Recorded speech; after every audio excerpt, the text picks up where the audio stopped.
안녕하세요, 강과장입니다. 오늘은 부동산 책을 한 권 읽어드릴까 합니다.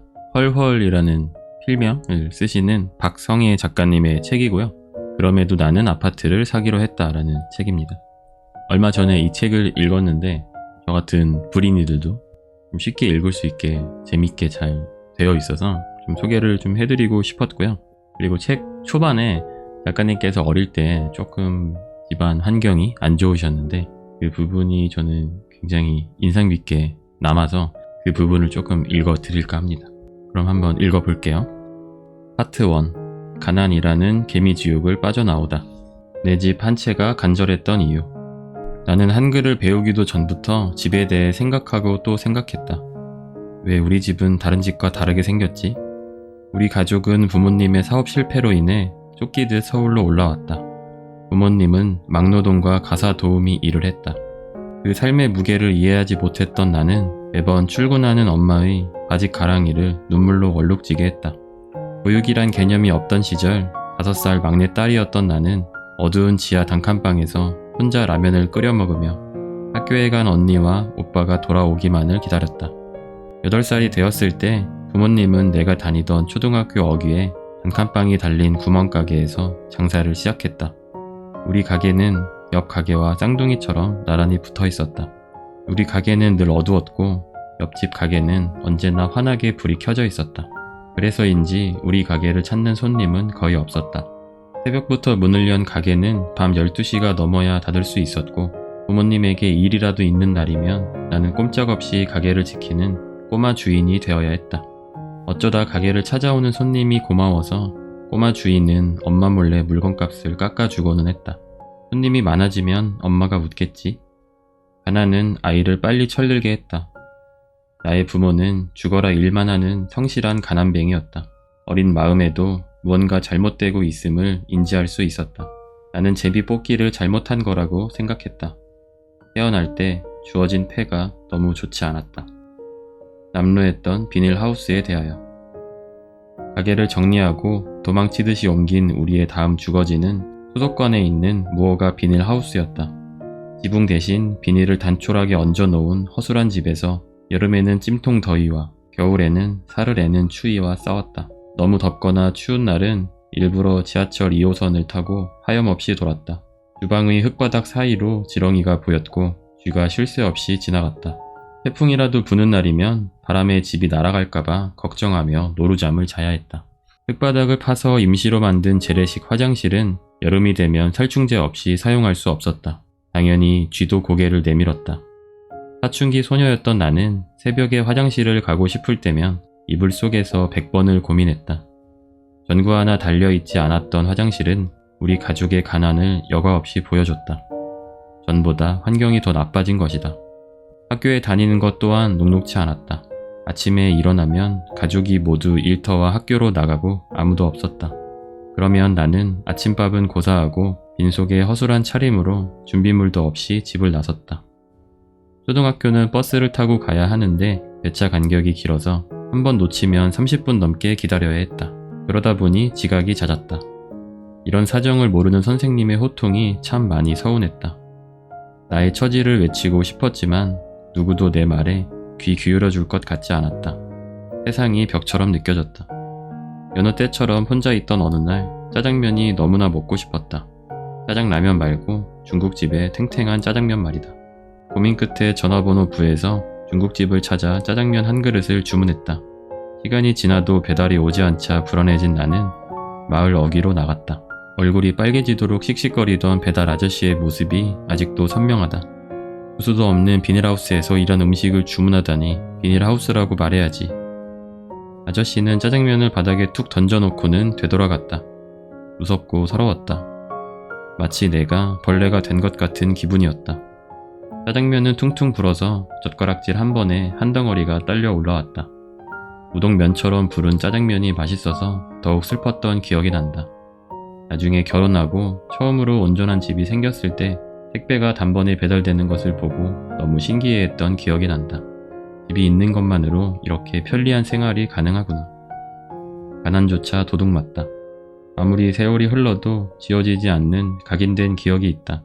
어느 여름 학교에서 수업을 마치고 집으로 왔을 때 일이다. 그날따라 웬일인지 버스를 타고 집에 가는 내내 마음이 불안했다. 슬픈 예감은 적중했다. 포크레인과 경찰, 건장한 체격에 낯선 사람 수십 명이 마을로 들이닥쳤다. 우리 가족의 보금자리였던 비닐하우스가 대집행 절차에 따라 철거되기 시작했다.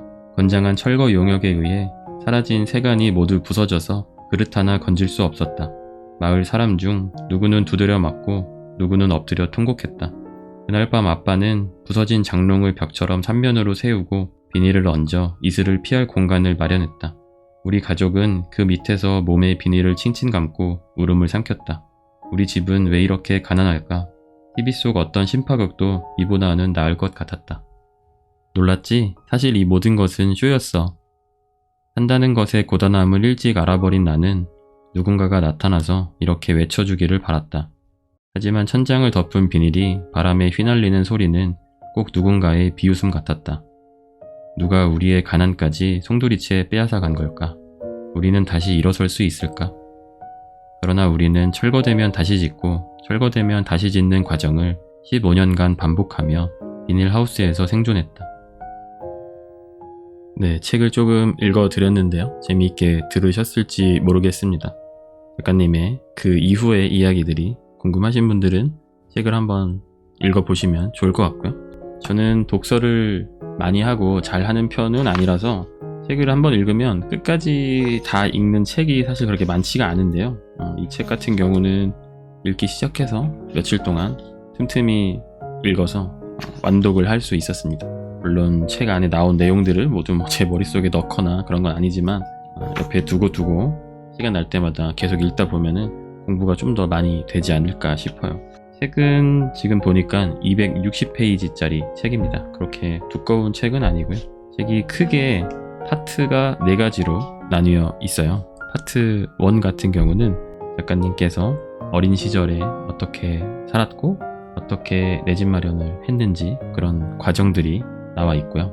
파트 2에서는 부동산을 이제 공부를 하는 사람들이 알아야 될 그런 내용들에 대해서 좀 나와 있어요. 어떤 식으로 집을 사야 되고 부동산 공부를 왜 해야 되고 어떻게 하면 똑똑하게 손품, 발품을 팔 수 있는지 그런 내용들에 대해서 나와 있고요. 그리고 파트 3에서는 어떤 식으로 아파트 내 집 마련을 할 수 있을지 좀 구체적인 방법들에 대해서 재건축, 재개발이나 청약은 어떻게 하면 좋을지 함기 신도시는 어떻게 하면 좋은지 그런 내용들에 대해서 나와 있고요. 그리고 어떤 식으로 갈아타기를 해서 조금씩 더 좋은 주거 환경으로 이동을 할 수 있을지 그런 내용이 있습니다. 그리고 파트 4는 앞으로 3년 수도권은 핵심 입지가 된다. 이런 제목으로 되어 있는데요. 1시간 생활권으로 만들어질 메트로시티, 수도권 6억 아파트에 집중하라. 수도권 재개발 빅3에서 배우는 내 집 마련의 기술 이런 정도의 소제목들로 되어 있고요. 수도권에서 어떤 지역들이 좋을지 되게 세세하게 책에 많이 나와 있어요. 되게 콕콕 찍어주시더라고요. 단지명까지도. 네, 그래서 저는 책에서 되게 좀 재미있었던 부분 하나를 또 말씀을 좀 드리자면 금액대별 내 집 마련 계획에 대해서 책에 좀 자세하게 나와 있어요. 예를 들면 5천만 원이 있는 상태는 어떻게 하면 좋고 1억 원이 있는 상태는 어떻게 하면 좋고 그런 식으로 해서 2억, 3억, 4억, 5억, 10억 이렇게까지 나와 있어요.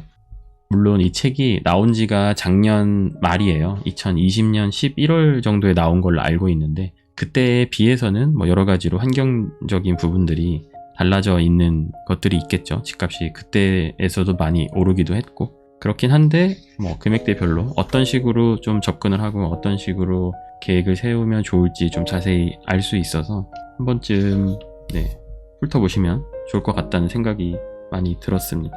네, 간략한 책 소개는 여기까지고요. 오늘은 그럼에도 나는 아파트를 사기로 했다 헐헐린 책을 간단히 읽어드리고 책 소개를 좀 해드렸습니다. 개인적으로는 되게 좋은 책인 것 같습니다. 제가 부동산에 대해서 많이 아는 사람도 아니고 부동산 관련의 책을 수십 권 읽어서 이 책이 정말 좋다 그런 말씀을 드리는 건 아닌데 그냥 불인이 입장에서 굉장히 재미있게 읽었습니다. 한번 구입해서 읽어보시거나 아니면 빌려서라도 한 번 정도 읽어보셨으면 좋겠습니다. 오늘 제가 준비한 영상은 여기까지고요. 다음에 또 재미있는 영상으로 찾아올 수 있도록 노력하겠습니다. 그럼 오늘 영상 끝까지 봐주셔서 감사합니다. 들어가세요.